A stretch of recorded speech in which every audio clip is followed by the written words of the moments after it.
3 days after the funeral, I sat in the lawyer's office with my hands clasped tightly in my lap, the smell of old paper and salt air thick around me. The window behind Mr. Ellis showed a strip of gray ocean under heavier gray clouds. My sister Lydia sat across the mahogany desk legs, crossed nails gleaming like tiny blades, wearing the same smug smile she'd had at the funeral reception. To her, this was another business meeting, another chance to win. Mr. Ellis adjusted his glasses and began reading our father's will in that careful, emotionless tone lawyers use when they know what's coming will hurt someone. To my elder daughter, Grace Coleman, he said I leave the family home at 41 Seabreeze Lane. That was it. The words hung in the air like a sentence. The house by the cliff, the one with the leaking roof, sagging porch and walls that groaned every time the wind changed. The same house where I'd spent the last 2 years of my life changing oxygen tanks, timing medications, and listening to the ocean beat against the rocks while Dad coughed in the next room. Lydia's perfume filled the silence before she laughed softly, the kind of laugh that cut. "Pity doesn't pay, does it?" she said, tossing her hair back. Mr. Ellis cleared his throat and continued. To my younger daughter, Lydia Coleman, I leave Coleman Maritime Logistics and all its assets. He paused, eyes flicking between us. Estimated value $1.4 million. The words landed like a hammer. Lydia smiled wider, crossing her arms in triumph. I sat still, numb, hearing my father's voice echo faintly in my head. Some debts can't be paid with money. The lawyer began gathering his notes. I was ready to leave to breathe somewhere, without the scent of betrayal. But then Mr. Ellis reached into his briefcase and pulled out a small sealed envelope. "Before we conclude," he said, slowly, "your father left one final instruction. This is to be opened in the presence of both daughters." Lydia's hand froze midair. Her eyes narrowed. For the first time that morning, she didn't look so sure of herself. The clock on the wall ticked loudly in the heavy silence. Mr. Ellis's hand hovered over the envelope. "Your father was specific," he said. This was to be read only after both inheritances were disclosed. Something inside me shifted. Maybe fear. Maybe hope. The air in the room changed, thickened with something electric and unseen. Lydia leaned forward, trying to appear calm. "Fine," she said. "Go ahead." I watched her carefully. I'd seen her perform through every kind of crisis. A broken engagement, a failed product launch, even Dad's funeral. But now a pulse had started beating fast at her temple. Whatever was in that envelope, she didn't expect it. Before the seal was broken, my mind flashed backward to the last night I spent with Dad. The machines had hummed softly beside his bed, filling the silence between his shallow breaths. He'd reached for my hand, his skin paper thin, and said, "Promise me you'll stay strong, Gracie. Patience always pays more than greed." I'd nodded, not understanding, not knowing that patience would be the only thing I had left. Now sitting under the weight of my sister's perfume and Mr. Ellis's quiet authority, that memory came back sharp and clear. Lydia had always been Dad's shining star. The one who built the company, who traveled, who posted pictures from Capri and Dubai while I scrubbed dishes in the old kitchen and balanced Dad's medical bills. She'd been gone for birthdays, Thanksgivings, even his last Christmas, sending expensive gifts but no presents. And still I'd believed that at the end of it all, love would count for something. Mr. Ellis slit the envelope open with a silver letter opener. Lydia inhaled sharply, and I saw her mask slip just a fraction. The lawyer's brows furrowed as he read. "Your father wanted me to share a brief message," he said quietly. "He wrote this 3 weeks before his passing." He unfolded the paper. "To my daughters," he began. "What I leave behind may seem uneven, but life itself was uneven, and I can only hope time will correct what I could not. Lydia, what looks like wealth may not last. Grace, what looks like burden, may one day become the greatest gift of all." Lydia let out a short laugh that didn't sound natural. "He always did speak in riddles," she said, grabbing her designer bag. If that's all, I have a flight to catch. Mr. Ellis didn't move. There's more, he said. Your father attached a second instruction to this letter. It concerns the property at Seabreeze Lane.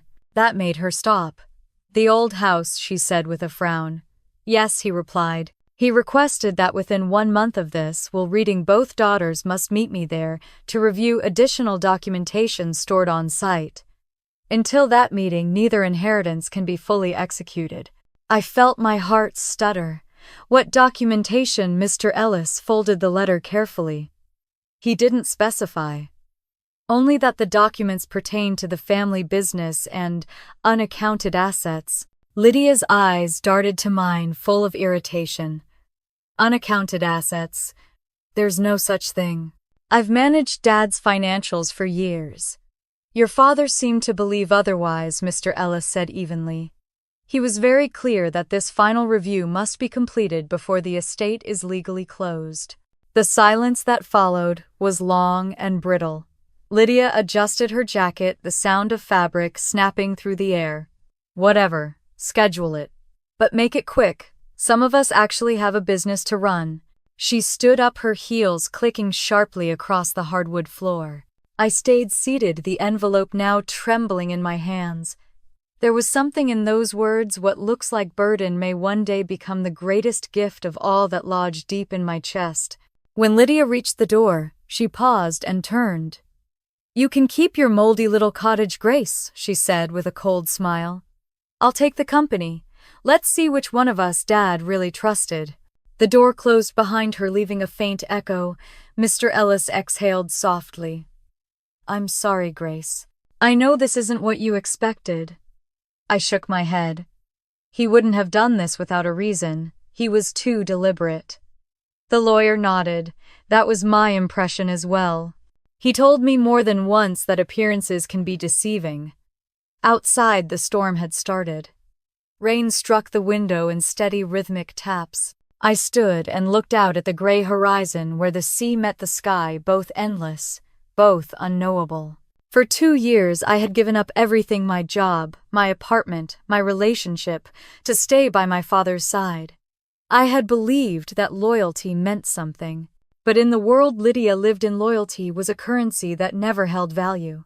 As I stepped out of the law office, the wind carried the scent of the ocean and the faint creak of the pier below.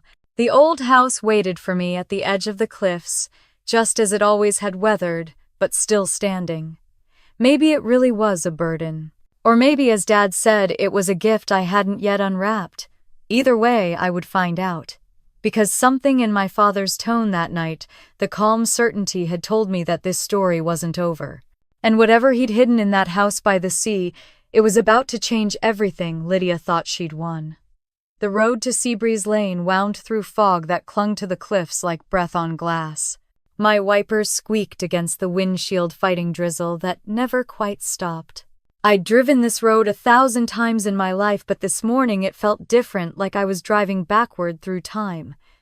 The sea was rough, restless, and so was I.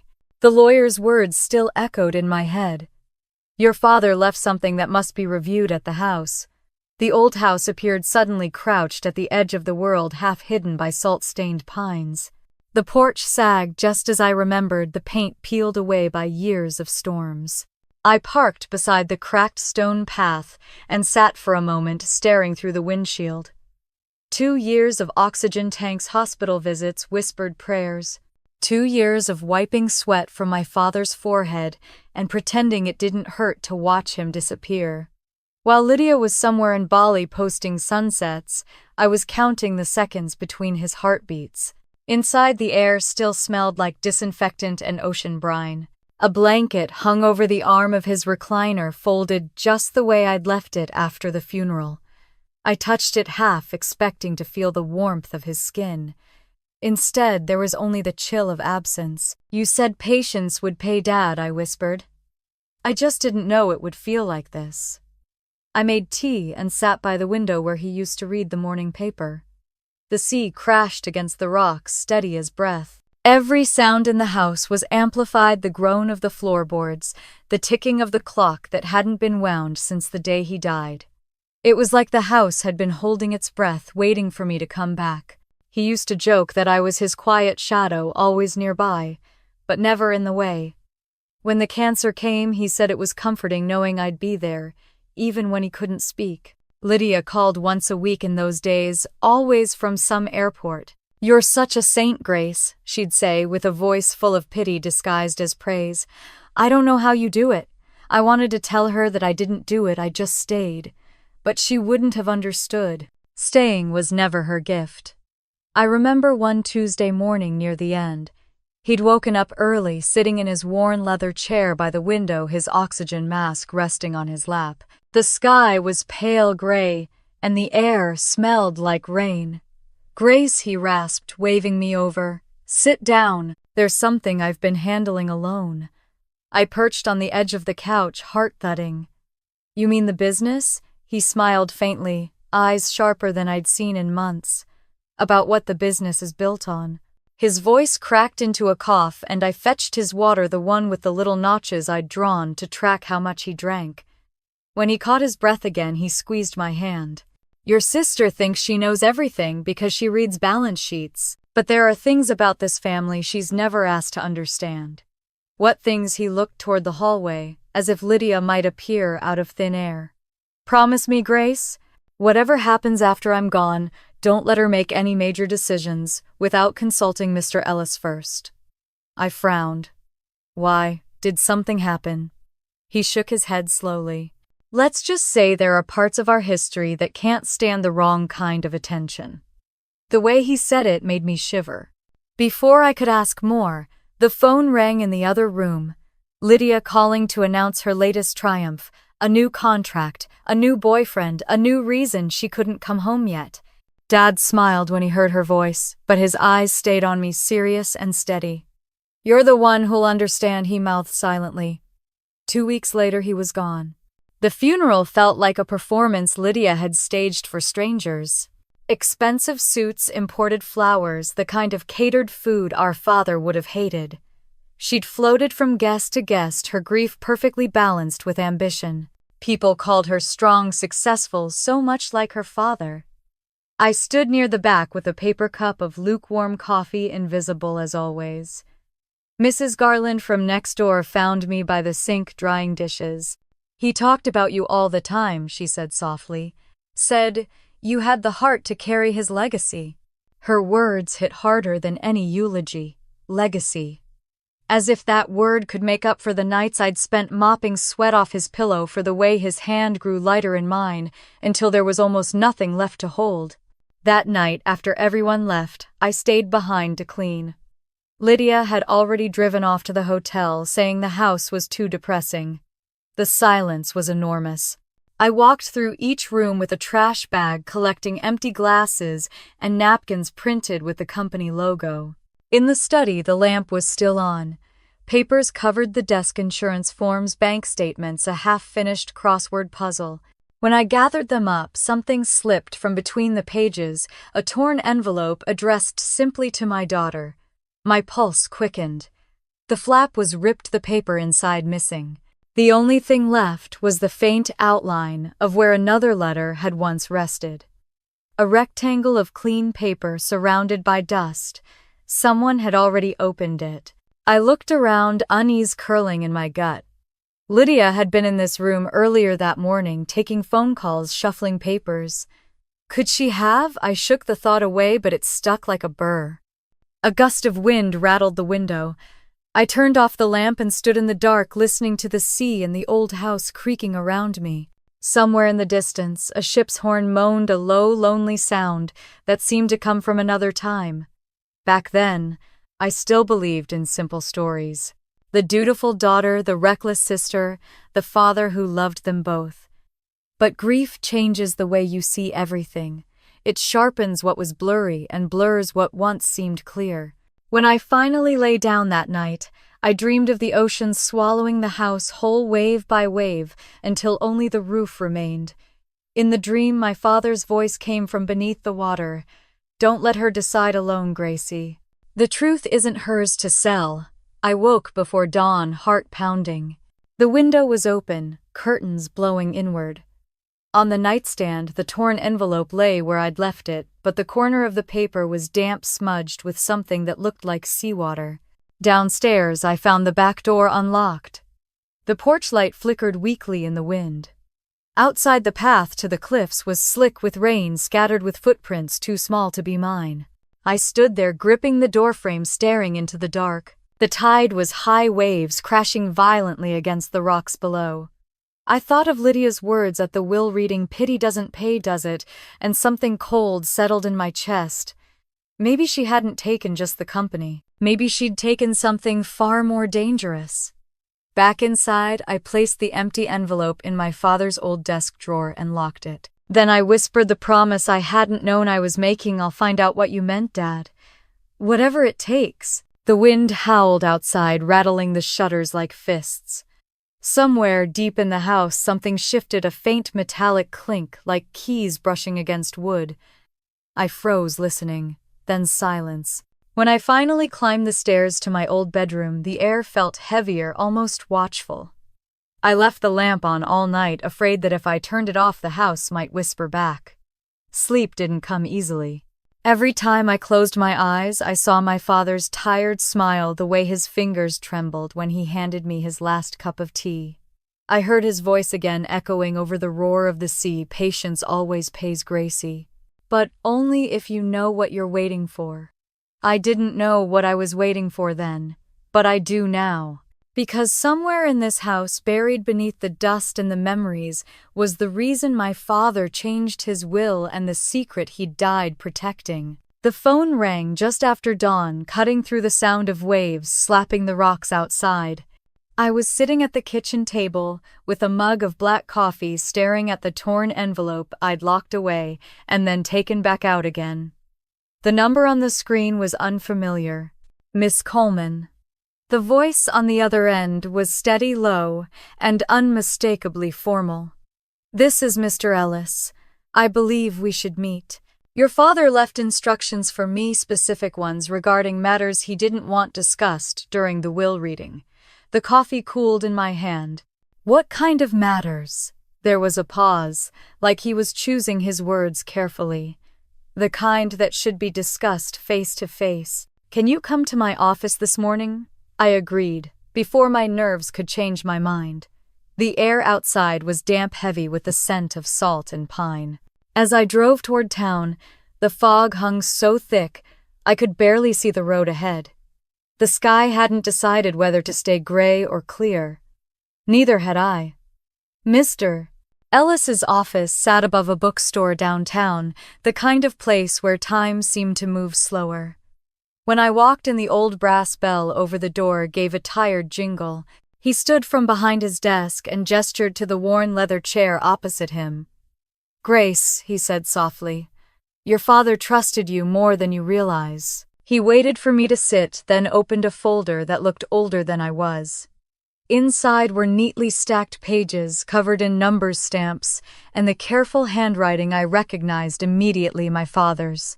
"This is a confidential audit your father ordered during the last 2 years of his life," Ellis said. He wanted a full review of Coleman Maritime's financial history. What we found raised serious concerns. He slid the top page toward me. There were notes written in blue ink across the margin. One phrase stood out: "Transfers unaccounted for. Lydia divided by DC Consulting." DC, I murmured. "Doyle Consulting, Ellis," said his voice tightening. "Henry Doyle was once your father's partner. I assume the name is familiar." I nodded slowly. "He's already reached out. He called me last night, Mr." Ellis frowned. "Then we're running out of time." He leaned back, folding his hands. "Your father discovered that money was being moved from the company's main account into an offshore fund tied to Doyle. When he confronted Henry, Doyle denied it, claiming the transfers were authorized by Lydia to cover expansion costs." I felt my throat go dry. "Lydia. She said she didn't tell me anything about this." "She wouldn't," Ellis said evenly. "Your father kept the investigation private to protect both of you. He knew Lydia's pride would make her defend Doyle if she thought it was her idea." He opened a second folder, thicker than the first. "There's more.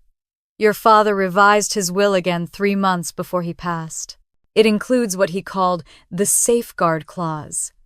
He placed it in my care under one condition: it can only be opened if either of you make decisions that endanger the family assets.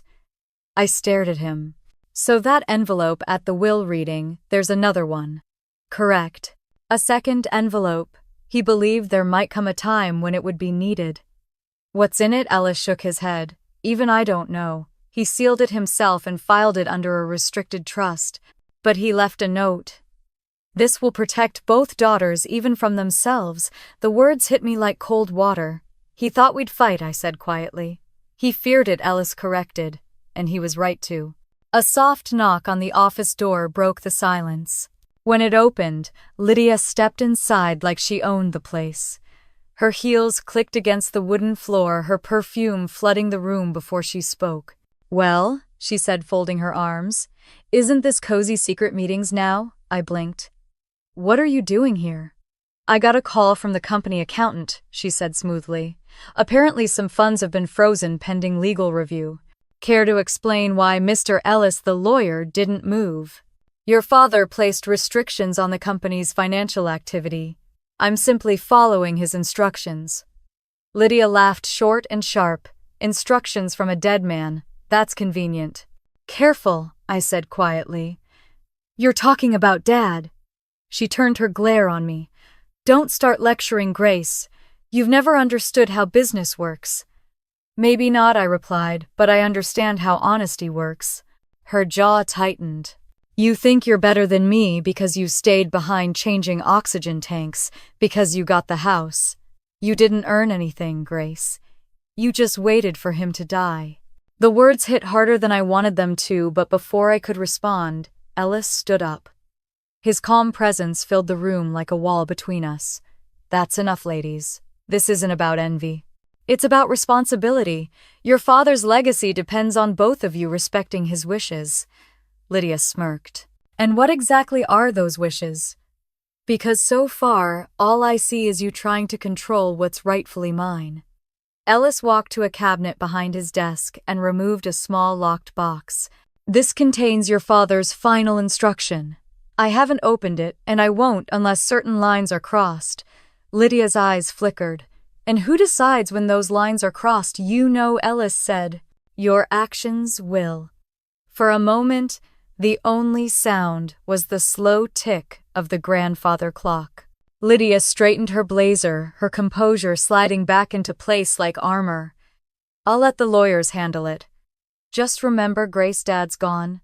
You can't hide behind him forever. She left without another word, her heels fading down the hallway until the door shut. I exhaled slowly, realizing I'd been gripping the edge of the chair so tightly my fingers hurt. Ellis waited until the silence settled. Then he walked back to his desk, pulled open a drawer, and handed me a small brown envelope. Your father wanted you to have this after Lydia left. He trusted your judgment more than anyone's. I opened it carefully. Inside was a folded sheet of paper and a map hand-drawn, marked with coastal lines and coordinates. At the bottom corner was my father's handwriting, Atlantic shoreline rights. Confidential. Ellis watched me closely. That map is connected to something your father never disclosed publicly. He mentioned it in passing, once said it was the reason he borrowed against future income rather than take on investors. He believed the land your house sits on hides access to a series of old tunnels used for mineral transport decades ago. My pulse quickened. Mineral transport. He nodded. He leased those rights years ago under the company name to provide financial security, Atlantic Minerals Corporation. It was a quiet agreement until Doyle found out. The name sent a chill down my spine. So Henry's after the same thing. Ellis's gaze hardened. Yes, and your father suspected Doyle would use Lydia to reach it. I folded the map, hands trembling slightly. So what do I do now? You protect what your father left, Ellis said, and if anyone approaches you about selling that property, especially someone tied to Doyle, you call me first. I nodded slowly. What happens if I don't? His voice dropped. Then everything your father sacrificed could be lost. The company, the royalties, even the land. Outside, the afternoon had turned gray again, rain streaking down the windows. I left the office with the envelope clutched to my chest, the sound of Lydia's heels still echoing in my ears. By the time I reached the car, my phone buzzed. A message from an unknown number. Stop digging into what's not yours. The air around me felt suddenly smaller, heavier. I scanned the parking lot, empty except for a black sedan idling across the street. I slipped into my car, locked the doors, and started the engine. My hands were shaking. As I drove back toward the cliffs, the message replayed in my mind over and over. When I pulled into the driveway, the fog had returned thick as smoke. The porch light flickered just like it had the night after the funeral. Inside, the house creaked under the weight of the wind. I set the envelope on the kitchen table and looked out toward the sea. The horizon had vanished, swallowed whole by mist. "Who's out there?" I whispered, but the wind answered for me. Somewhere in the dark, a car door slammed, then silence. I didn't sleep that night. Instead, I sat at the kitchen table, the map spread before me, tracing the same lines my father once drew. The words, "Mr. Ellis" had spoken, echoed in my mind, "Protect what your father left." And as the waves pounded the cliffs below, I realized that whatever Dad had built his empire on, whatever he'd died protecting, wasn't buried in paperwork. It was buried under this house. And someone else already knew it. The sea mist rolled in heavy that afternoon, blurring the horizon until sky and water became one long gray sheet. The old house loomed at the edge of the cliff, like a memory too stubborn to fade. When I pushed open the front door, the hinges groaned, a sound I'd heard every day of my childhood, but never noticed until now. The air inside was cool and thick with dust, carrying faint traces of my father's pipe smoke and antiseptic. I set my bag down and looked around the living room. The storm the night before had shaken everything. Curtains swayed, the rug had shifted an inch, and a picture frame of Dad and me fishing leaned crooked on the wall. The house felt restless, like it wanted to tell me something but didn't know where to start. Upstairs, the floorboards creaked beneath my steps. The bedroom doors stood half open, breathing out the scent of old fabric and salt. My father's room was exactly as he left it. The bed, unmade, the bedside table stacked with worn novels and medical reports. I brushed a thin layer of dust from the headboard, then turned toward the hallway. When I reached the study, sunlight slipped through cracked shutters, cutting slanted beams across the desk. His leather chair waited behind it, the same one he used to fall asleep in while balancing the company's books. I pulled it back and sat down, the leather sighing beneath me. There were drawers I'd never dared open before. My father's private space had always felt sacred. But he wasn't here to stop me anymore. The lowest drawer was locked. After a moment's hesitation, I remembered the small brass key I'd found inside the desk days earlier. The lock clicked open with a reluctant twist. Inside lay a collection of things that didn't belong together. Faded photographs, a broken compass, a pocket watch with a cracked face, and beneath them a stack of folders bound with a rubber band gone brittle from age. The top one was stamped with a logo I didn't recognize, Atlantic Minerals Corporation. Lease agreement 1998. My stomach tightened. Mr. Ellis's voice echoed in my head. "If anyone mentions Atlantic Minerals, call me." I flipped through the pages, skimming terms.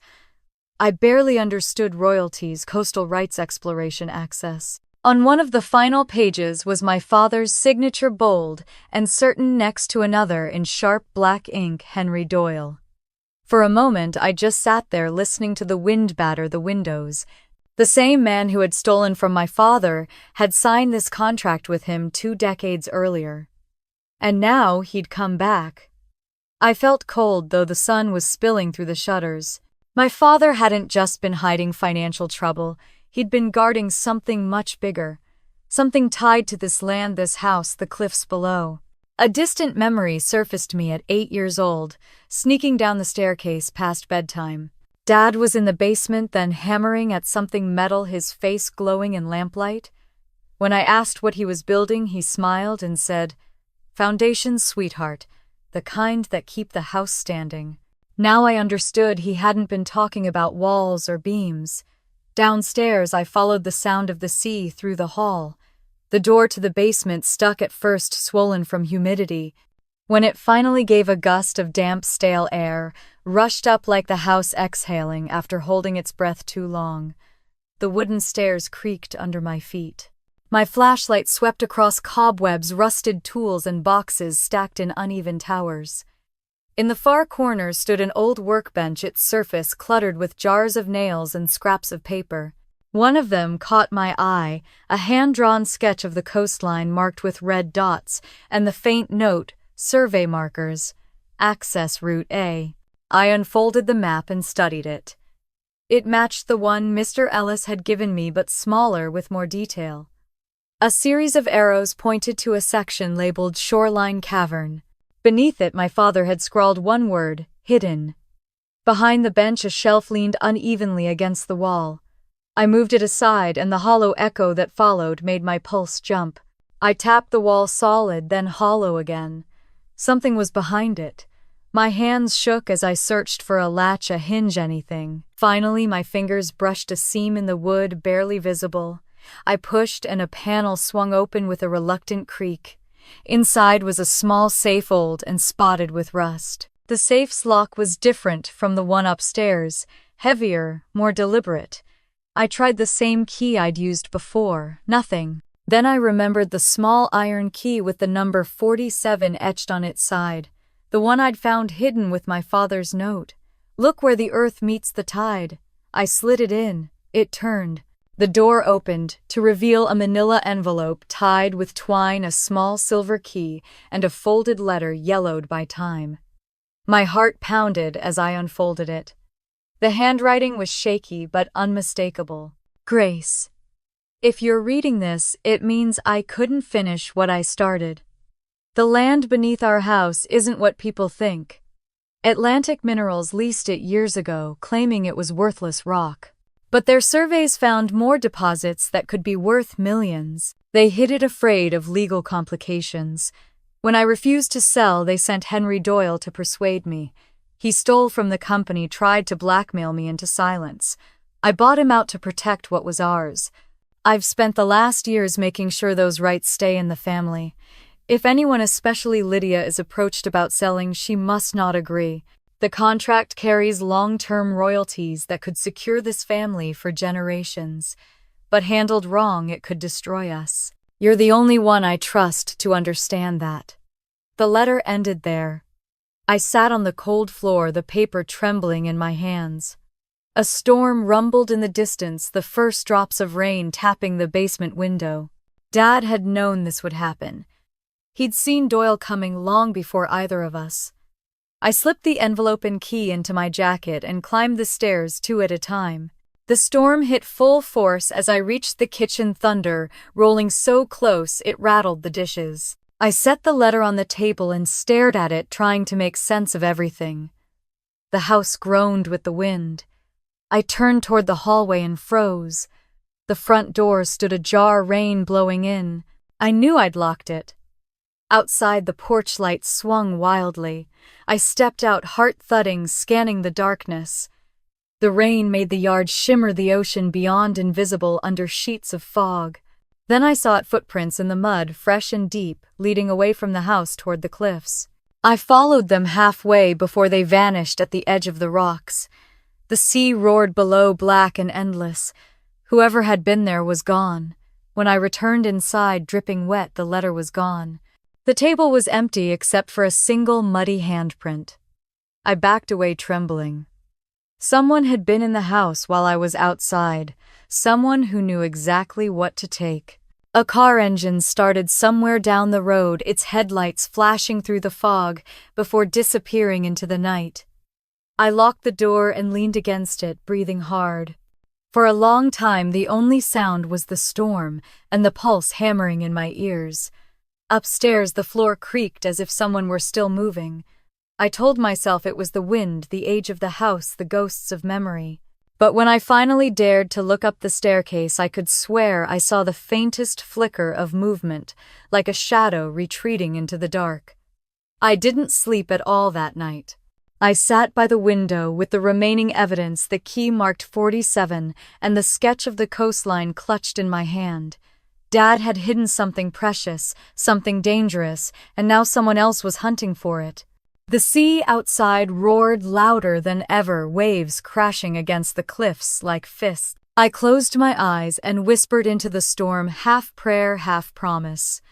I'll find out what you were protecting, Dad, and whoever's trying to take it will have to go through me first. The phone rang just as I finished boarding up the back door. My hands were still shaking from what I'd seen in the basement the night before the missing letter, the muddy handprint, the car vanishing into the fog. I almost didn't answer. Miss Coleman, the voice said, low and polite, every syllable perfectly placed. My name is Henry Doyle. I was your father's business partner for many years. I froze. I know who you are. Then, you also know I'm not the villain people like to make me out to be, he said smoothly. I'd like to explain. In person. I believe your father's affairs have been misrepresented. Something about his tone made my stomach twist. It was too calm, too rehearsed. How did you get this number from your sister? He said simply. Lydia and I have been in touch. She mentioned you found some of Frank's old documents. My pulse jumped. What do you want? Only to help you understand what's really at stake here. Perhaps over coffee. I'm at the Harbor Cafe. I won't take much of your time. He hung up before I could refuse. I stared at the phone for a long time, then grabbed my coat. If Lydia was already talking to him, I needed to know what she'd told him. The cafe overlooked the docks where the gulls screamed and tugboats bobbed in the current. When I walked in, Henry Doyle was easy to spot. Gray hair, pressed suit, a watch that gleamed too brightly for a small-town morning. He smiled as I approached like we were old friends. Grace, he said, standing to shake my hand. His grip was firm, practiced. Your father always spoke so highly of you. I sat across from him, keeping my coat on. You shouldn't be here. On the contrary, he said, settling back in his chair. I should have been here a long time ago. Your father and I built Coleman Maritime from nothing. We shared the same dream. Until you stole from him, he chuckled softly. That's what he told you. That's what the evidence says. He leaned forward, eyes gleaming. Evidence written by a dying man on medication. Grace, I don't mean to be disrespectful, but grief can make people rewrite history. Your father wasn't well toward the end. I felt my hands clench under the table. You sound exactly like someone who's guilty. He shrugged. Or someone who's tired of being accused. I only wanted to finish what Frank started. He was sitting on a fortune, too afraid to take the next step. You could change that if you chose to. He pulled a thin folder from his briefcase and slid it across the table. I didn't touch it. What is that proof? He said smoothly. Survey results from the Atlantic Minerals site. Do you know what's buried under your family's land? Rare earth deposits? The kind that could make your family wealthier than you can imagine. Your father kept it secret for reasons I'll never understand. But you and I, we could fix that mistake. I pushed the folder back toward him. You don't get to use we. My father trusted you once, and it cost him everything. He smiled again, softer this time, almost pitying. I see why he liked you. You have his stubbornness. Then you know I won't sell. He sighed, closing the folder. That's a shame. You'll come around eventually. They all do. When I stood, his eyes followed me to the door.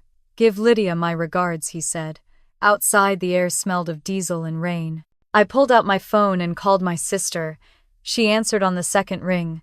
Grace, I was going to call you, she said quickly. You're not going to believe this. Henry Doyle reached out. He says Dad owed him money, and that the whole story about theft was a misunderstanding. My jaw tightened. He told you that, yes, and he has documents. He's trying to help us. Help us, I nearly laughed. Lydia, he's the reason Dad changed his will. He's the reason our company was almost ruined. Oh, please, she snapped. You've been reading too many of Dad's paranoia-fueled notes. Not everything he said at the end made sense. You don't get it, I said. He's after the land, the house, everything under it. Don't meet him again, she sighed, exasperated. You always think you know best, don't you? Maybe this time try trusting me, Lydia. But she'd already hung up. By the time I got back to the house, the fog had thickened again. I turned onto the gravel drive and saw a car parked at the edge of the property, a dark sedan with tinted windows. The same one I'd seen near Mr. Ellis's office. When I stepped out, the car's headlights blinked once, then turned off. I couldn't see who was inside. After a few seconds, it rolled backward and disappeared down the road. Inside, the house felt colder than before. I locked every door and window, then sat at the kitchen table staring at the letter I'd copied from the night before. The real one was gone, but I'd written down every word I could remember. I called Mr. Ellis, told him Henry was back in town and that Lydia had been contacted. His voice on the line was grim. Then it's starting sooner than we hoped, he said. Do not meet with him again, Grace. And don't let Lydia make any financial moves without me. What is he after exactly? Control Ellis said simply. He doesn't care about money, he cares about ownership. He'll convince Lydia that she's doing what your father would have wanted. That's how he works. I hung up and went upstairs to the study. If Doyle wanted what Dad had hidden, I needed to find it first. The safe I'd opened still sat behind the wall panel, but the envelope was gone. I searched every shelf, every drawer. Nothing. Only the smell of dust and damp wood. But as I moved the chair aside, something slipped from beneath the desk, a single sheet of paper. It was a fax dated years ago, stamped confidential. The letterhead read Atlantic Minerals Corporation. In the margin, my father had written in pencil, Doyle partnership terminated due to misconduct. At the bottom was a signature, Henry's. I read it twice, my pulse rising. This was proof that Henry had been lying all along. The phone rang again. Lydia, I hope you're proud of yourself, she said the moment I answered. What did I do now? You called Ellis, didn't you? He froze part of the company's accounts. Do you have any idea how humiliating this is? You're working with a criminal. I shouted. You don't know that. I have proof, Lydia. Dad kept records, letters, contracts. I found one with Henry's name on it. He admitted to misconduct. She was silent for a moment, then said quietly, Maybe you forged it. You've always wanted to make me look bad. I closed my eyes, feeling the sting behind them. You're letting him play you, Lydia. Just like he played Dad. Her voice cracked. Maybe I just want to believe someone still thinks I'm worth trusting. Then the line went dead. The storm outside had gathered again, the wind howling against the shutters.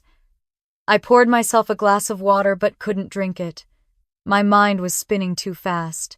A noise from the porch made me freeze. Footsteps, light, deliberate. I turned off the light and moved toward the window. Through the curtain I caught the faint gleam of headlights from that same black sedan. When I looked again, the car was gone. An hour later, as I sat upstairs trying to steady my breathing, an email notification popped up on my laptop. The sender was anonymous. No subject line. Just an attachment labeled IMG 407. I hesitated, then opened it. The image loaded slowly, a photograph of me standing at the cliffs that morning, the wind tugging my coat, my head turned slightly toward the sea. The caption underneath read, Stop chasing ghosts, or you'll join them. The room spun. My hands went cold. Someone had been following me close enough to take pictures. I shut the laptop and stared into the dark window, my reflection pale and shaking. Outside, thunder rolled across the water. It wasn't just about money anymore. It was about control, about fear, about how far Henry Doyle was willing to go to claim what wasn't his. And if Lydia was standing anywhere near him, she was already in danger. I turned the lock on the front door, double-checked the windows, and whispered to the empty house, You protected us once, Dad. Help me protect her now. Somewhere outside, an engine started, and then silence. The storm came in before midnight, rolling across the cliffs with the sound of breaking glass. Wind clawed at the shutters and rain slammed the roof like fists. I sat on the floor of my father's study, surrounded by boxes and loose papers, a flashlight balanced on my knee. The whole house groaned with every gust, but I didn't care. Somewhere in this chaos was the truth he'd tried to protect. The drawer I hadn't checked yet was the one built into the side of his desk, a narrow slot I'd always assumed was decorative. I pried it open with a screwdriver, and a small metal lock fell loose. Inside was a leather-bound notebook, brown and brittle from age. A tiny clasp held it shut. Etched into the front in faint fading letters were 3 words, "The Ledger." I turned it over in my hands, the leather cool and smooth. The same brass key I'd found marked 47 dangled from my neck on a piece of string. My fingers trembled as I slid it into the lock. The click was soft, but final. Inside, the first pages were filled with neat, methodical handwriting, my father's. Each line listed dates, sums of money, and notes in the margin: lease payment received, Atlantic Minerals. The entries stretched back almost 20 years. As I read, realization slowly took shape. These weren't random payments. They were steady deposits, money from the company that had leased our land. He'd used it to fund the business, to pay employees, to keep us afloat when things were bad. I flipped further. The final entries were different. His handwriting had grown shaky, but his words were clear: funds secured. Lydia must never know. My throat tightened. He had hidden all this from her, from both of us. And now I knew why. Lydia wasn't just impulsive. She was trusting to the point of danger. If she'd known about the lease, Henry Doyle would have had everything he needed to manipulate her. A crack of thunder split the air, shaking the window panes. Somewhere upstairs, something heavy crashed to the floor. I looked up, heart pounding. The wind shrieked through the eaves. When the sound died, I went back to the ledger. Near the back, the handwriting changed, newer, rounder, less precise. Lydia's. She had written across several pages newer notes, dated just a few months before Dad's death. Transfer initiated to Doyle Consulting, pending approval. My blood went cold. She'd been moving money from the company to Henry. Not just once, several times. And Dad must have found out. I sat back, breathing hard. The storm outside felt like it was echoing the one inside me. For 2 years I'd told myself Lydia's distance came from selfishness, not betrayal. But this was proof she'd crossed a line. The landline phone on the desk rang suddenly, sharp and jarring in the quiet. I jumped, then grabbed the receiver. "Grace, Mr. Ellis," I exhaled in relief. "You scared me." "Are you at the house?" His voice was tense. "Yes. Why, I need you to listen carefully. I've been going through the firm's archives. Your father left me copies of several agreements. There's one in particular, an updated mineral lease from 15 years ago. Atlantic Minerals was paying far more than anyone realized. Those royalties are worth millions now." I blinked. Millions, yes, and that's only part of it. The lease included a long-term clause that makes your property essential to any future mining operation. If Lydia or Doyle sell that land, it could cost your family everything.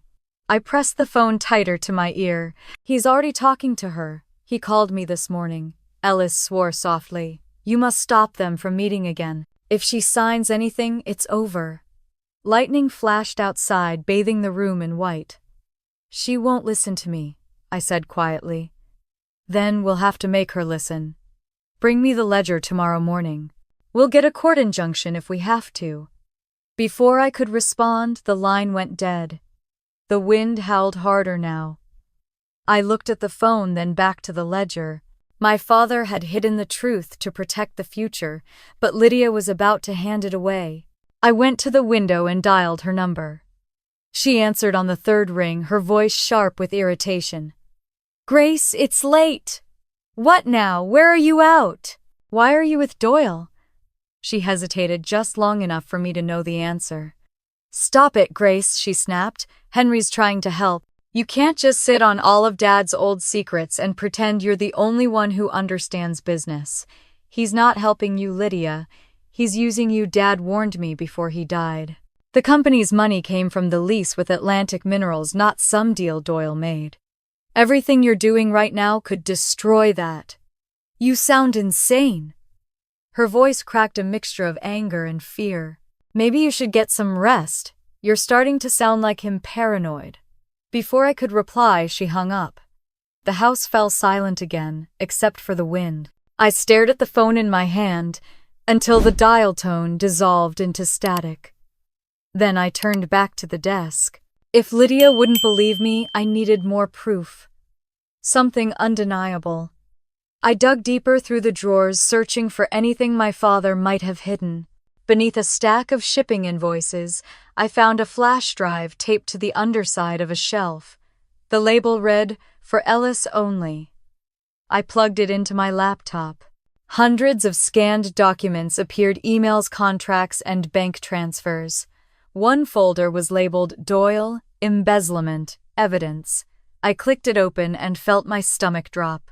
There were copies of wire transfers from Doyle's company to offshore accounts, statements showing how he funneled money from Coleman Maritime into shell corporations, correspondence between him and another man discussing how to approach Lydia once the old man is gone. My hands shook as I scrolled. One email caught my eye. Subject: proposal, Coleman land buyout. Henry, if we can get Lydia to sign, we can dissolve the trust and access full mineral rights. Her sister doesn't know what she's holding. We'll take care of her once the transfer's complete. V. I read it again, heart pounding. V.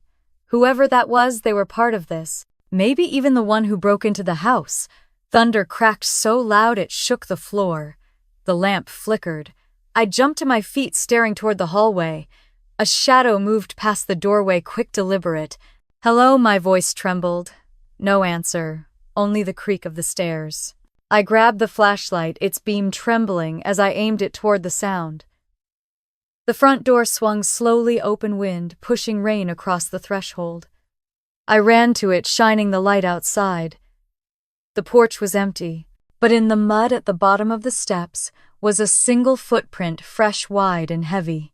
A glint of metal caught my eye near the railing. I knelt and picked it up. A small silver USB drive, slick with rain. Inside the house again, I plugged it into the laptop. A single file appeared: Atlantic Confidential. Docs. I opened it. The page was blank except for one sentence. You're late. My breath caught in my throat. Someone knew exactly what I was doing. Someone wanted me to know they were ahead of me. I closed the laptop and backed away from the desk. My phone buzzed with a new message from an unknown number. Stop trying to be your father. You don't know what you're dealing with. I looked toward the window. The black sedan was back, parked halfway down the road, its headlights off but engines still running. Lightning flashed again, reflecting off the windshield. For an instant I thought I saw a face watching me, then darkness swallowed it. The storm screamed around the house, rain drumming harder, the ocean crashing below.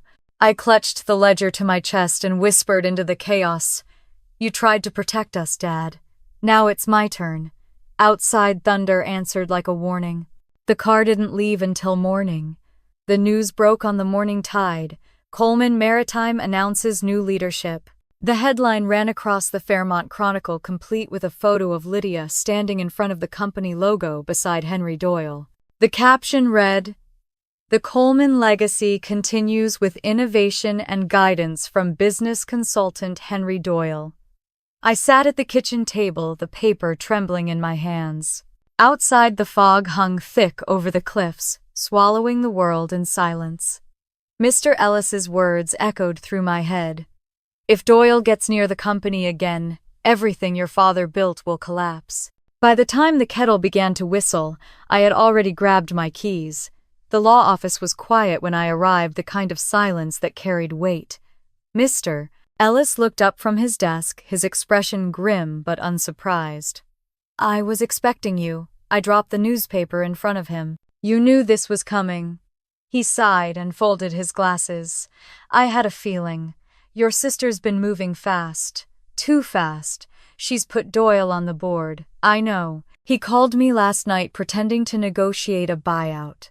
I stared at him. A buyout of what, your family's coastal assets? He opened a drawer and pulled out a sealed brown envelope. Your father predicted this. He called it the final clause. I frowned. What's that? A legal safeguard he designed to activate if either of you endangered the company. He slid the envelope toward me. If things get out of hand today, open this. Today, he nodded. There's a press conference at 10. Lydia plans to announce a merger with Doyle's firm. I've been invited. I felt my pulse in my throat. Then I'm going too. The company's headquarters gleamed with glass and ambition. Reporters filled the lobby, cameras flashing under the harsh white lights. Lydia stood on a raised platform, flawless in her navy suit, speaking into microphones like she'd been preparing for this her entire life. Henry stood just behind her, his smile polite and predatory. Our vision is simple, Lydia, said her voice steady. To modernize Coleman Maritime and expand into renewable shipping technologies. With the expertise of our consultant, Mr. Henry Doyle, we will carry my father's dream into a new era. Applause filled the room. I stayed in the back half, hidden by the crowd. My heart beat in my ears, my fists tight at my sides. When the noise died down, Lydia glanced across the room and froze. Her smile faltered when she saw me. Questions, a reporter called out. Yes, I said, stepping forward. I have one. The crowd parted as I walked toward the stage. Lydia's color drained. Henry's smile didn't move, but his eyes sharpened. My question, I said loud enough for the cameras, is why this company is being advised by the same man who stole from our father 20 years ago. A hush fell. Every lens turned toward me. Lydia's voice wavered. Grace, this isn't the time. It's exactly the time, I snapped. I held up the leather ledger. I have the proof right here. Payments, transfers, contracts, every dollar our father recovered after Doyle tried to ruin him. A murmur rippled through the reporters. Flashbulbs popped. Henry's jaw tightened, but his tone stayed smooth. Miss Coleman, those are serious accusations. You shouldn't speak about matters you don't understand. Oh, I understand perfectly. I turned toward the crowd. My father rebuilt this company after Doyle nearly bankrupted it. He left this ledger as evidence, and he warned us what would happen if Doyle ever came back. Lydia's composure broke. Grace, stop it. You're embarrassing us. Embarrassing us? Or exposing the truth? Henry stepped forward. Your father was an old man battling illness. I respected him, but he was confused about what happened. I never stole from anyone. Then why did he write your name next to every missing payment, I said. Why did he buy you out of the company? Instead of pressing charges, Henry's mask cracked for the first time. The calm in his eyes hardened into something colder. Because he knew he couldn't win. The crowd gasped. Before I could respond, the doors at the back of the room opened. Mr. Ellis entered, flanked by two clerks carrying files. His voice cut through the whispers. Actually, Mr. Doyle, Frank Coleman could have won any time he wanted. He simply chose not to destroy you. Ellis stepped up to the podium. Ladies and gentlemen, I am the executor of Frank Coleman's estate. I have in my possession a legal addendum written by Mr. Coleman himself. He held up the sealed envelope. It's called the final clause. With the court's authorization, I'm opening it now. He tore it open carefully, pulling out a single folded document. The room held its breath. Ellis read aloud, his voice steady. To my daughters, should either attempt to sell, merge, or transfer Coleman Maritime assets within 5 years of my passing, all ownership shall revert temporarily to a legal trust under Ellis and Partners until the integrity of such actions is verified. Gasps erupted around the room. Lydia staggered back. What that means, Ellis said, you no longer have controlling authority over this company. Effective immediately, Coleman Maritime is under temporary trust protection. Reporters swarmed, shouting questions. Lydia's eyes darted toward Henry, who stood rigid, his jaw tight. This is ridiculous, she hissed. Dad can't control us from the grave. Ellis handed her the paper. He already has. Henry tried to speak, but Ellis cut him off. And there's more. Mr. Doyle, your previous conduct was well documented. I have here a file of communications between you and several corporate entities under investigation for financial misconduct. He opened a folder and read a line aloud. To Henry Doyle. The Coleman buyout proceeds as planned once Lydia signs the transfer agreement. Her sister won't interfere. Sound familiar? Lydia turned pale. You told me this was legitimate. Henry's expression twisted into a smile too thin to be friendly. You wanted to prove you could run the company. I just gave you the chance. Mr. Ellis closed the folder. I suggest you speak carefully, Mr. Doyle. The FBI will be very interested in your version of events. Security began to move closer. The room dissolved into chaos, reporters shouting, cameras flashing, Lydia crying quietly as Henry was escorted out under protest. When the noise finally died, Lydia stood there trembling. Her voice broke as she whispered, "He used me. All this time I thought he believed in me." I stepped closer, lowering my voice. He believed in himself. That's all men like him ever believe in. Tears streaked her makeup. I just wanted to prove I could handle things. I didn't mean to ruin everything. You can still make it right, I said, by helping me protect what's left. She looked at me through wet lashes. I don't deserve it. Maybe not, I said softly. But Dad would have given you another chance anyway. Reporters had begun packing up, murmuring about lawsuits and family drama.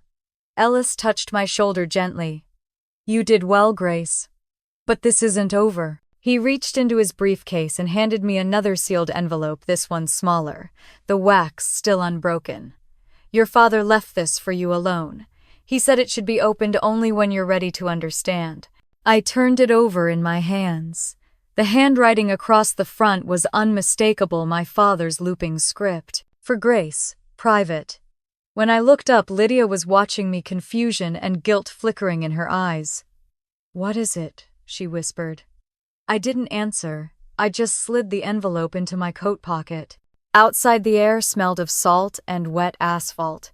Reporters shouted questions, but I ignored them.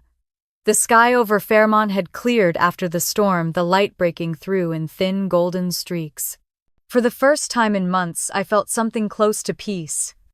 But when I opened my car door, I noticed a black sedan parked across the street, its engine running, its windows dark. I froze. The same car that had followed me before. And as I drove away, I caught one last glimpse of it in the mirror, sliding silently into traffic behind me. Dad had protected us once. Now it was my turn. The storm returned that night, sweeping through Fairmont with sheets of cold rain that lashed the windows of the old house. I sat by the fireplace, staring at the sealed envelope Mr. Ellis had given me after the confrontation. The flames cracked and hissed, throwing restless shadows against the walls. My hands wouldn't stop shaking, though I wasn't sure if it was from exhaustion or anger. The knock came just after midnight. 3 sharp raps on the front door, impatient, familiar. When I opened it, Lydia stood on the porch, drenched to the bone, mascara streaked down her face, her hair plastered against her cheeks. Are you happy now? She shouted over the rain. You humiliated me in front of the entire town, Lydia. She pushed past me, dripping water onto the hardwood. You could have pulled me aside.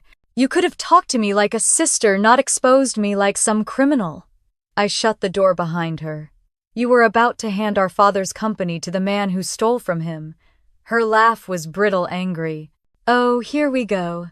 Saint Grace and her noble crusade to protect Daddy's memory. You don't get to say his name like that, I snapped. Why not? He never trusted me anyway. She turned toward the fireplace, trembling.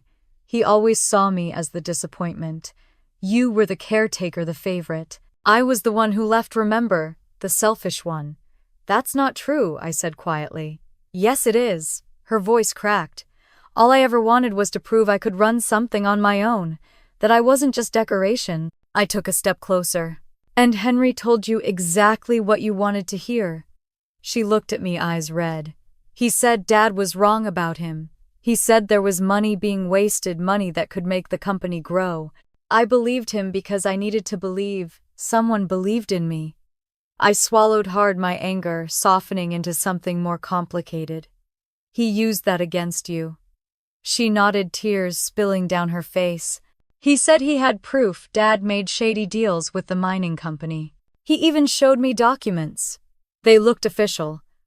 I reached into my jacket and pulled out the photocopy of the ledger page I'd made. You mean these? Her breath caught when she saw it. That's the same logo, Atlantic Minerals. They weren't fake, I said. But his story about them was. Dad wasn't laundering money. He was protecting the family from Doyle's theft. That contract kept us alive. She pressed her trembling hands to her mouth. Oh God. The rain hammered the roof, the sound filling the silence between us. For a long moment, the only light came from the fire and the occasional flash of lightning through the window. I didn't mean to ruin anything, Lydia whispered. I just wanted to be enough. You are, I said, my voice softer than I meant. But not when you let men like him decide your worth. She laughed bitterly through her tears. And you? What are you, Grace? The martyr. The one who stayed behind and buried herself in Dad's ghost. You think that makes you better than me? I shook my head. No. It just means I stayed when you couldn't. The words hung between us, accusation and apology all at once. Then Lydia's shoulders slumped. You really think Henry did all this for money, power, revenge? Take your pick. I sat down across from her. But he's not finished. Ellis said the mining rights are worth millions and Doyle knows it. He won't walk away. She wiped her face with the back of her hand, her defiance fading. Then what do we do? Before I could answer, a gust of wind rattled the windows. The lights flickered once, twice, then went out. The house plunged into darkness. I grabbed the flashlight from the mantel and flicked it on. The beam sliced through the shadows, glinting off the raindrops streaming down the window panes. Stay here, I said. I'll check the fuse box. In the hallway, the floorboards creaked under my feet. The storm outside was deafening now, wind roaring like the ocean itself was trying to come inside. As I reached the back of the house, I noticed the basement door stood slightly open. I was sure I'd closed it earlier. Lydia, I called out. No answer. I stepped closer, the beam of light shaking in my hand. The smell of damp wood and salt rose up from below. I hesitated only a moment before descending. The basement was colder than before, the walls sweating moisture. Boxes that had been stacked neatly days ago were scattered across the floor, and on the workbench the hidden panel I'd found earlier was open again. Someone had been here. I heard the faintest sound behind me, a shuffle of movement, and spun around, flashlight darting across the dark. But there was nothing, only the echo of my own breath. When I climbed back upstairs, Lydia was gone. Lydia, I called, my voice breaking. No answer. The front door was open again, rain blowing in. I ran outside into the storm. The headlights of a car flashed near the end of the driveway. Lydia's car. She was sitting inside, gripping the steering wheel, staring out at the sea. I ran toward her, soaked instantly by the rain. What are you doing? Come back inside. She rolled down the window, tears mixing with the rain on her face. I can't face them again. The press the board. Anyone. They all think I'm a fool. Then let them think it. You're still my sister. I need to get away, she said quietly. Just for a while, where someplace no one knows me. She smiled weakly. Don't worry, I'll call. Before I could argue, she rolled up the window and drove off, the red taillights vanishing into the curtain of rain. Back inside, the house felt unbearably empty again. I threw another log on the fire and sank to the floor, listening to the storm. My eyes drifted to the desk. One of the floorboards near it was warped, slightly raised. When I pried it up, a small envelope slipped free, sealed with the same red wax my father used on his letters. Across the front, in his handwriting, were the words, "For my daughters, if anger blinds you." My throat tightened. I broke the seal and unfolded the note inside. If you're reading this, it means the fighting has begun. The house holds more than memories. Beneath what you think you own lies the truth. Don't let anger make you destroy it. Work together or the storm will take everything. The paper trembled in my hands as thunder rolled outside. My father had known this would happen, he'd expected it. I ran my fingers along the floorboards, feeling for anything else. Nothing, only the faint hollow echo beneath the wood. There was something under there. Something he'd hidden. Before I could investigate further, my phone buzzed on the table. A new text message from an unknown number. "She's with me! Don't call the police!" Attached was a photo granny taken through rain-speckled glass. Lydia, sitting in her car parked outside a motel, her expression blank. My hands went cold. "Dad," I whispered into the storm, clutching the letter to my chest. "I'll bring her home, whatever it takes." The wind howled through the cracks in the windows as I turned off the light and stood in the dark staring at the message again. The final words shimmered on the screen like a warning. "If you want her back, bring the ledger."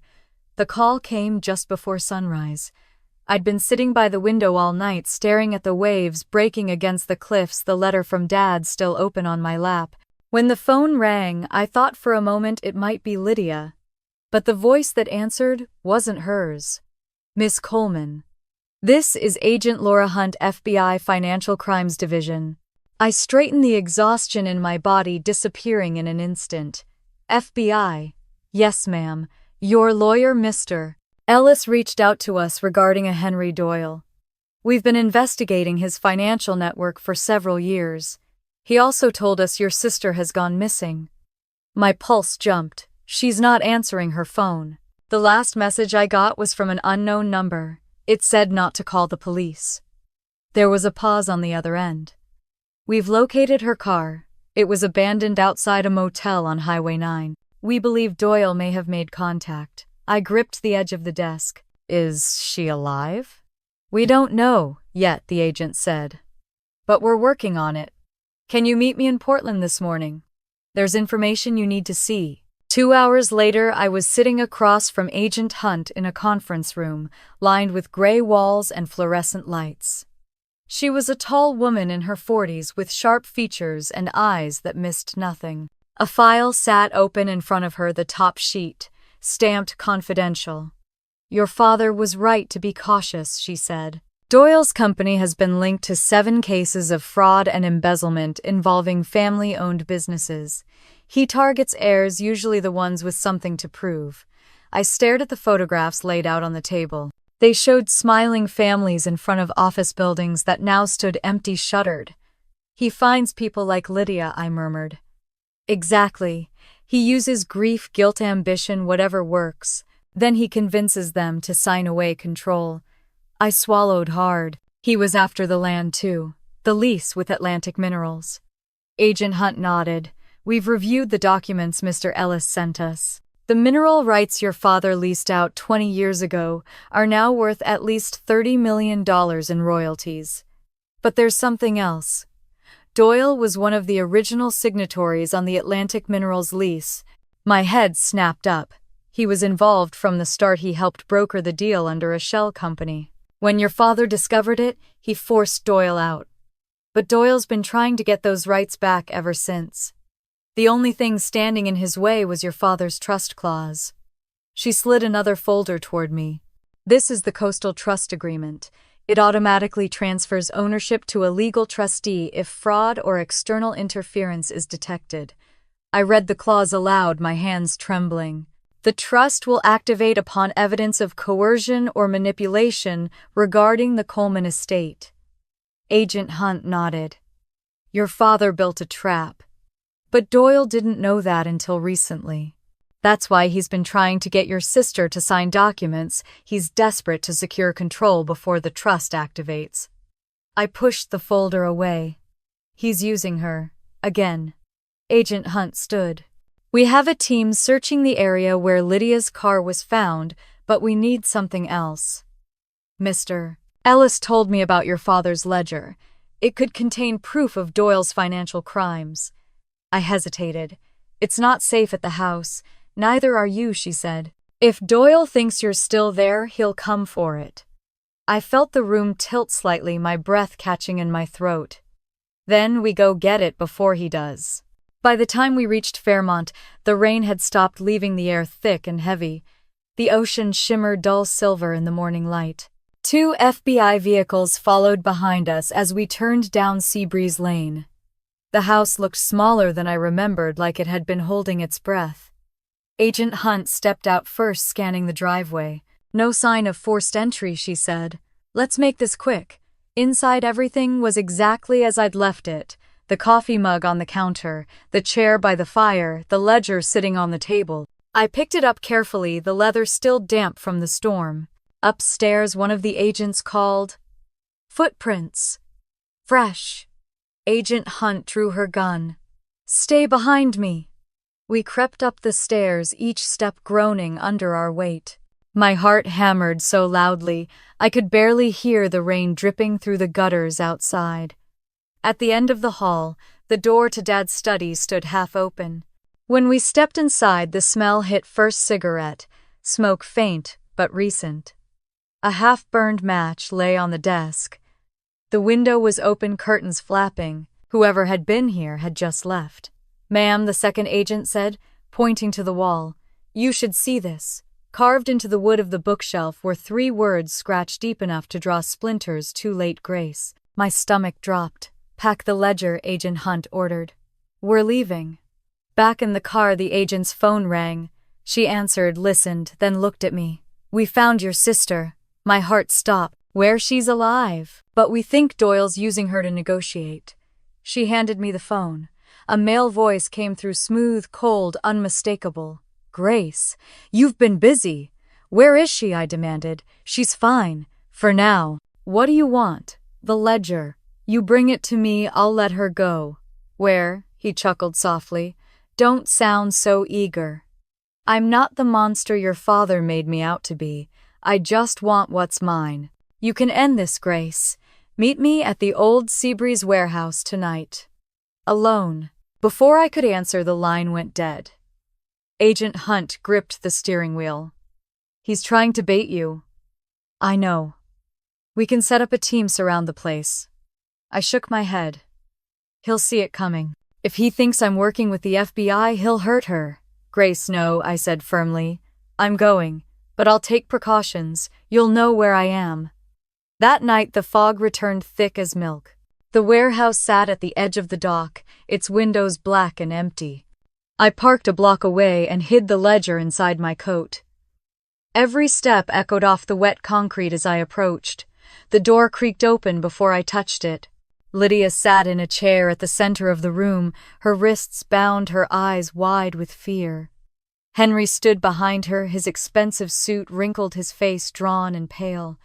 "Grace," he said with a smile that didn't reach his eyes. "Always on time. You said she'd be safe. She is for now." I held up the ledger. "This is what you want, isn't it?" He extended a hand. "Bring it here." As I stepped closer, I saw the gun tucked into his waistband. Lydia's lips trembled. "Don't," she whispered. I stopped 3 feet away. "You killed our father, didn't you?" Henry's smile vanished. He killed himself with his pride. I offered him a deal, but he couldn't stand the thought of sharing power with someone smarter. "You stole from him," I said. "You built your fortune on our family's blood." He laughed softly. "You really think your father was innocent? He hid millions from the government. He leased that land under false pretenses. I was the only one who knew how to make it profitable. You're lying." "Maybe, maybe not. But the truth doesn't matter anymore. This," he pointed at the ledger, "is the only story that counts." He reached for it.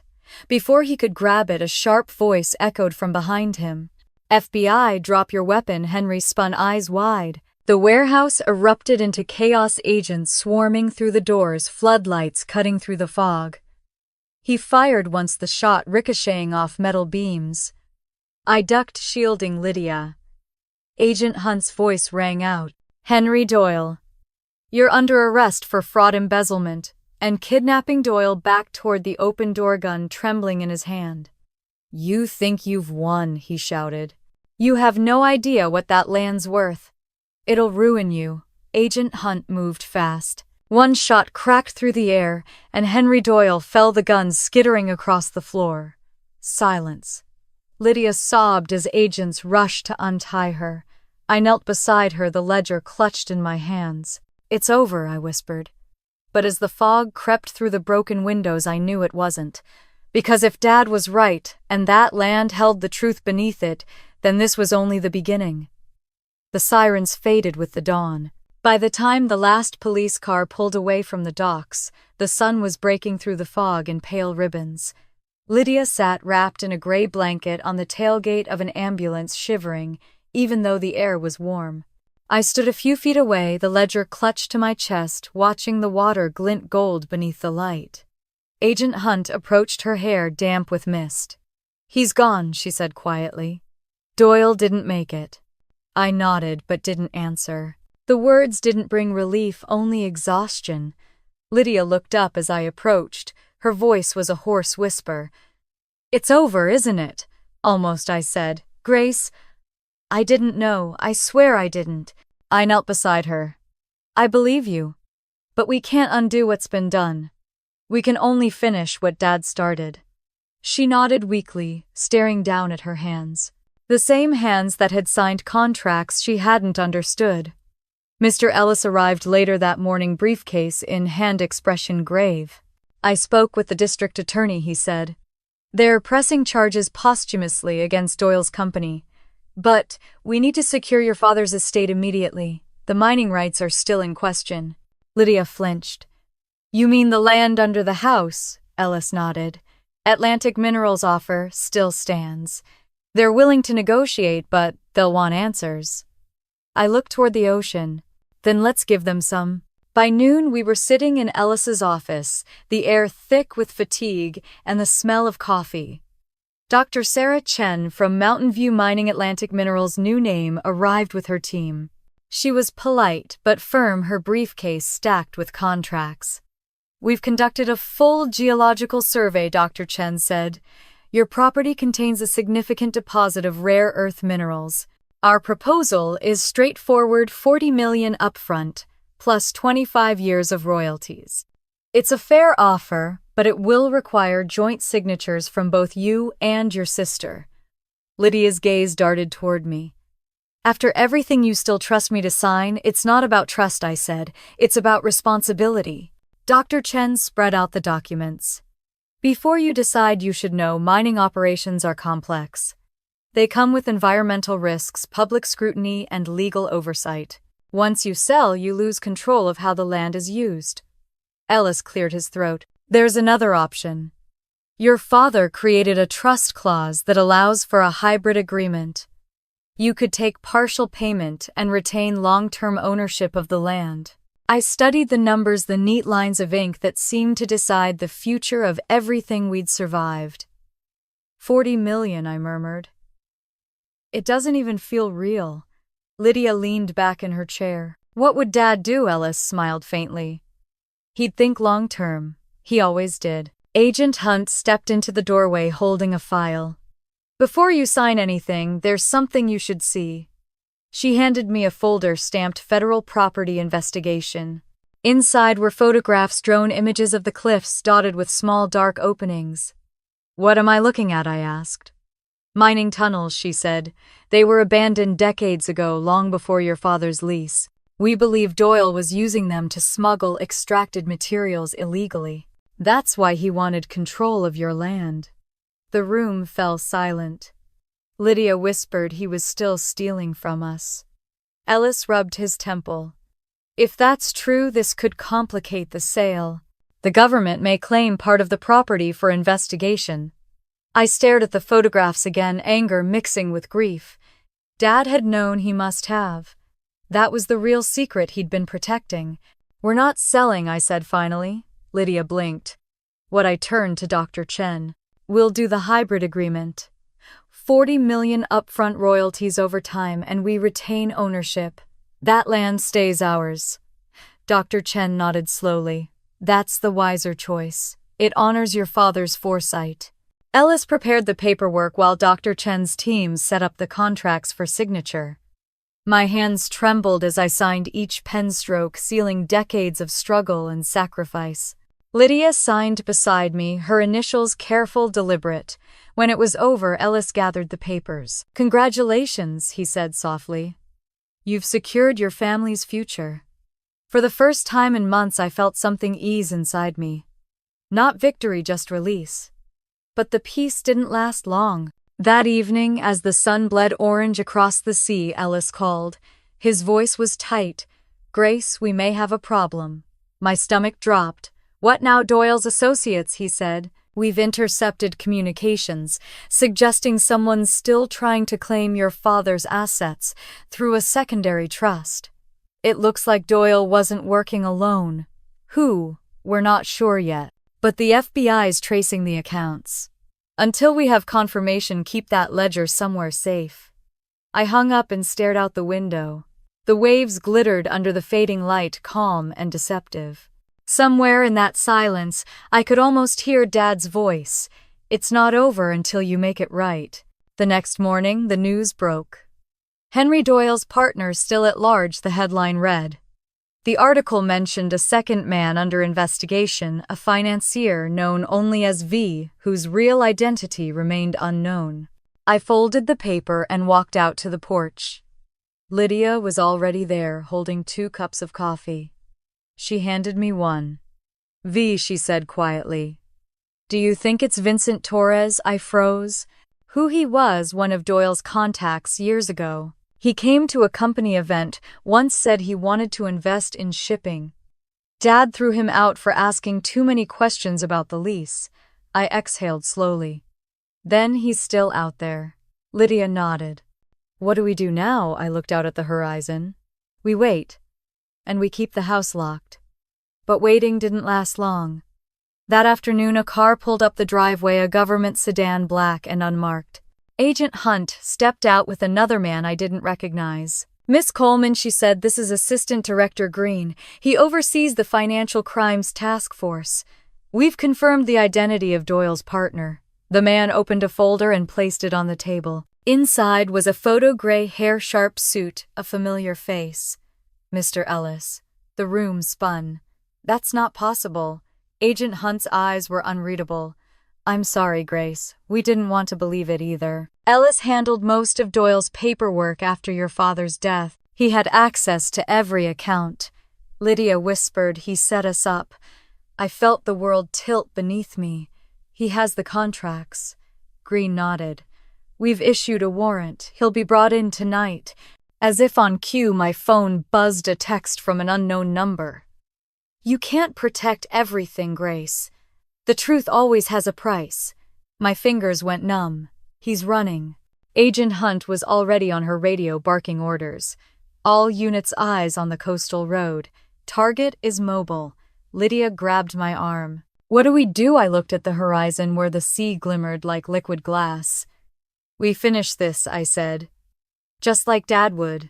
That night, the storm returned one last time, tearing through the coastline, as if the world itself wanted to wash everything clean.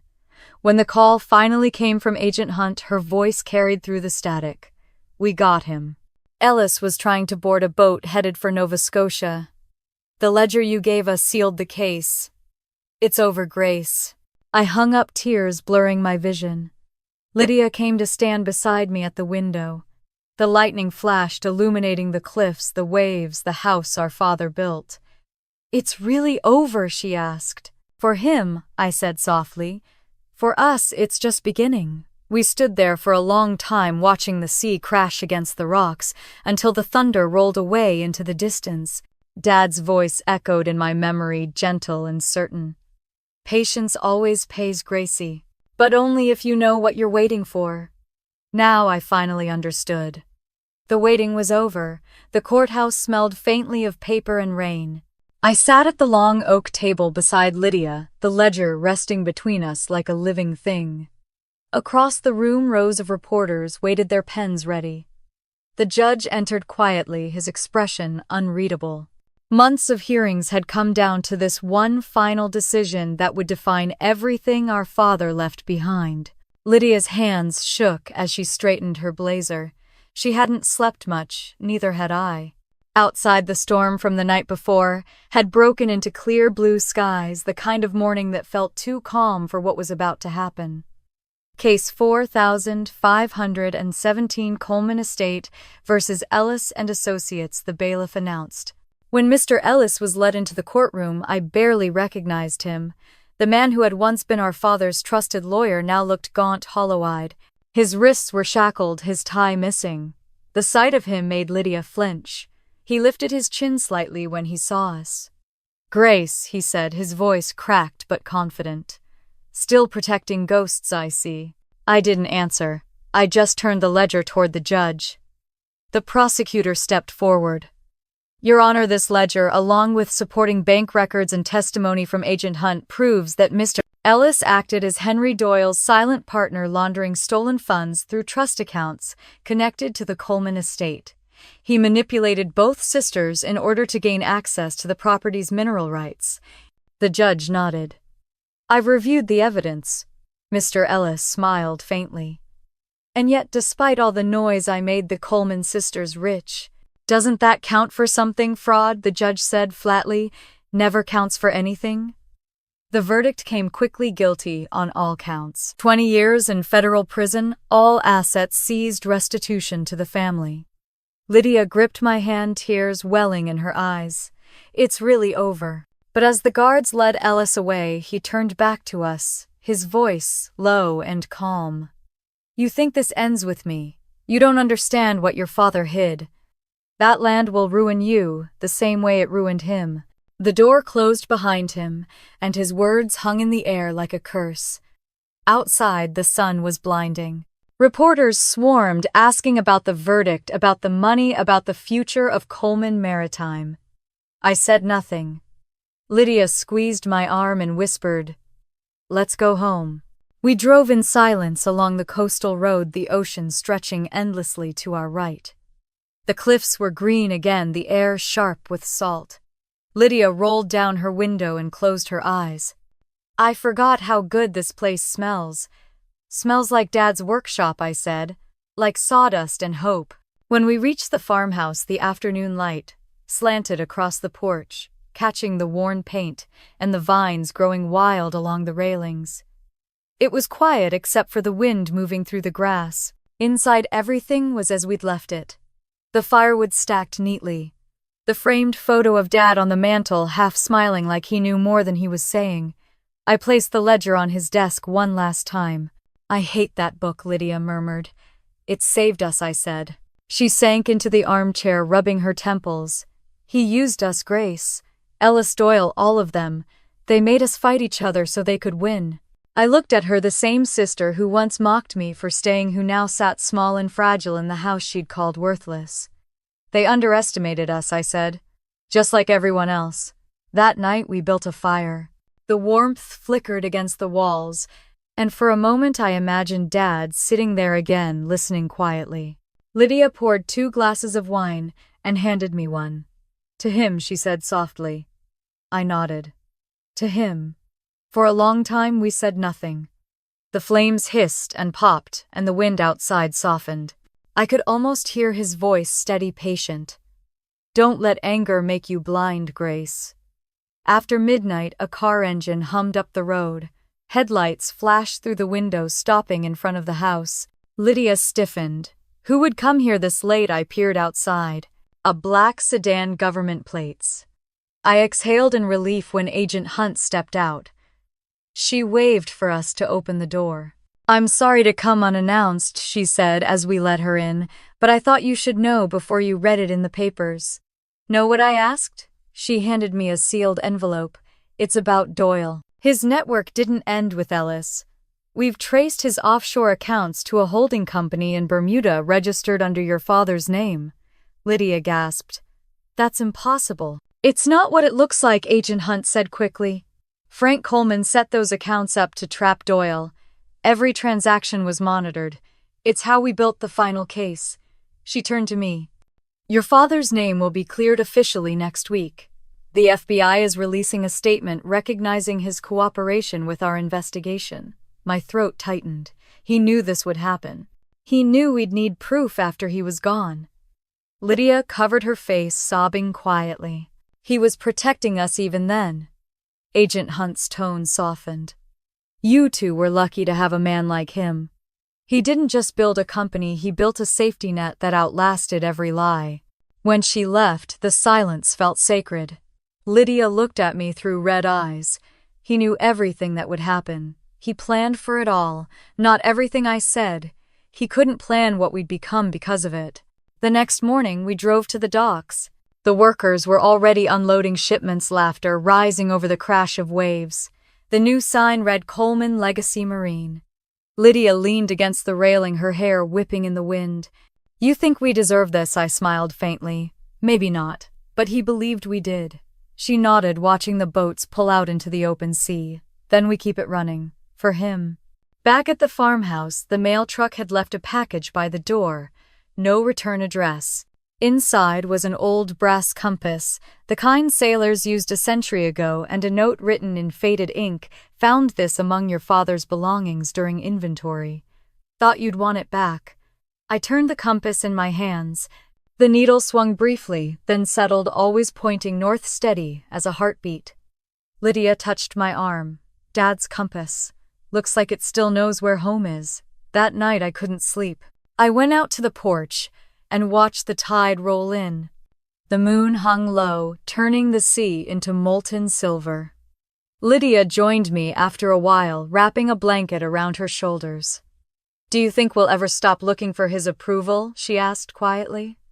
I smiled. I think we already found it. We sat there in silence, the kind that doesn't hurt anymore. The waves whispered against the rocks, soft and eternal. Somewhere inside the house, the old clock ticked in rhythm with the sea. For the first time since the day we buried him, I felt peace.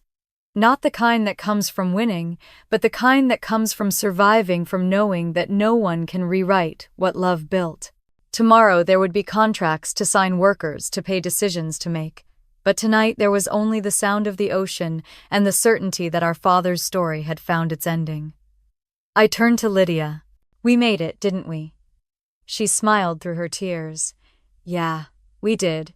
The sky began to lighten again, the horizon a pale blue promise. And somewhere between the tide and the wind, I swore I heard his voice, gentle and proud. Home, girls, you finally made it home. The morning light poured through the windows like forgiveness. For the first time in months, the Coleman farmhouse felt still, not haunted, not heavy, just quiet, in a way that invited peace. The scent of coffee drifted through the air, mixed with the faint tang of sea salt.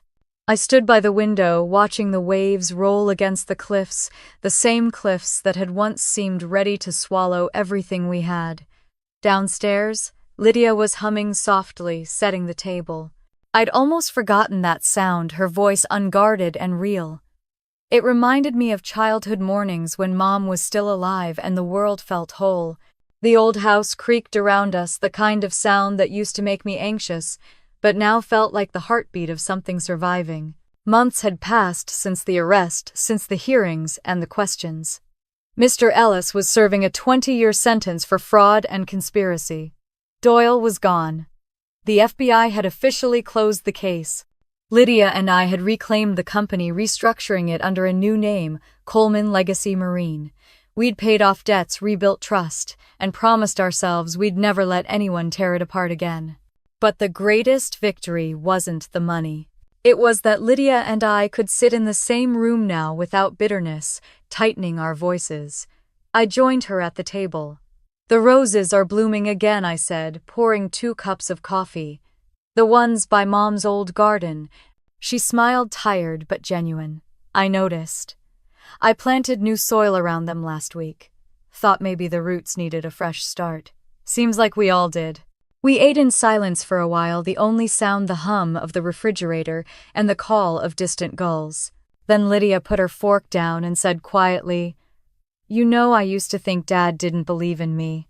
That's why he left everything to you. I looked up. He believed in both of us. He just believed you'd come back when you were ready. Her eyes filled with tears, but she nodded. I think he knew I had to lose everything before I could see what actually mattered. I reached across the table, squeezing her hand. Then he got his wish. We're home now. That afternoon, while Lydia met with the crew repairing the docks, I wandered into Dad's study to clear out the last of the boxes. Dust floated in the air like fragments of memory. The old desk still bore faint scratches from the night I found the ledger. I kneeled to sweep under it when my hand brushed against something uneven in the floorboards. One plank shifted slightly beneath my weight. Curiosity tugged at me. I pried it up gently and found a small tin box wrapped in oilcloth. My breath caught when I saw the initials FC carved into the lid. Dad's handwriting. Inside were 3 things: his gold watch, the one he wore every day of my childhood, a faded photograph of the 4 of us standing in front of the house before Mom died, and a folded letter sealed in red wax. I hesitated before breaking it open. My dearest girls, if you're reading this, then you've done the hardest thing of all. You've found your way back to each other. I didn't build this house to hold wealth. I built it to hold us. Every wall here carries laughter, anger, forgiveness, and love. If you sell it someday, I'll understand. But I hope you'll remember that its real foundation isn't stone, it's grace and courage. You'll face storms. You always will. But you were both born strong enough to weather them. Forgiveness isn't surrender. It's the final kind of strength. And no matter where life takes you, remember, being family isn't about blood or inheritance. It's about coming home. Love always, Dad. The words blurred as tears filled my eyes. I could almost hear his voice again, calm and warm, the way he used to sound when the world still made sense. When I went back downstairs, Lydia was waiting on the porch, her hair pulled into a messy bun, her hands dirty from helping the workers. I handed her the letter. He left this for us. She read it silently, her lips trembling. Then she looked up, eyes shining. He forgave us before we even knew what to be sorry for. I nodded. He always did. The evening light softened as the workers packed up and the last hammering stopped. The sea breeze carried the scent of rain, cool and clean. We stood side by side watching the horizon glow pink and gold. What do we do now? Lydia asked. Live, I said simply, and take care of what he gave us. Over the next few months, the house changed. The walls were repainted, but kept their cracks like wrinkles that told a story. The kitchen got new cabinets, the garden new life. I used part of the mining royalties to install solar panels on the roof and rebuild the docks. Lydia hired back the old crew and promised them fair pay, no more hidden debts or shady investors. Every corner of this place began to hum again with something that had been missing for years: hope. One afternoon, Lydia handed me a brass plaque. Thought this should go in the office, she said. I read the engraving aloud. Frank Coleman, Builder, Father, Protector. We hung it by the front door where the light would hit it every morning. That night, after Lydia went to bed, I walked out to the cliffs alone. The ocean below shimmered under a half moon, endless and alive. I held Dad's gold watch in my hand, feeling its weight, its quiet ticking steady and certain. For a long time I just listened to the waves and the wind. Then I whispered, "You were right, Dad. Wealth doesn't build a life, love does." The tide roared in answer, soft and strong, and I finally understood what he'd been trying to teach us. For years I thought inheritance was about what you receive, but now I know it's about what you preserve: the values, the forgiveness, the courage to rebuild when everything falls apart. I looked back at the farmhouse glowing warm against the dark. Lydia's laughter drifted faintly through the open windows. We had come full circle. And for the first time, I didn't feel like the girl who stayed behind. I felt like the woman who carried her family forward. If you've ever been underestimated, forgotten, or made to feel small, I hope this story reminded you that quiet strength always finds its way home. Tell me, have you ever faced a moment where standing your ground finally brought you peace? If you found a piece of yourself here, I'd love for you to stay with us. Subscribe for more stories about family resilience and the kind of strength that never fades with time. Because sometimes the truest revenge isn't about what you win, it's about what you become.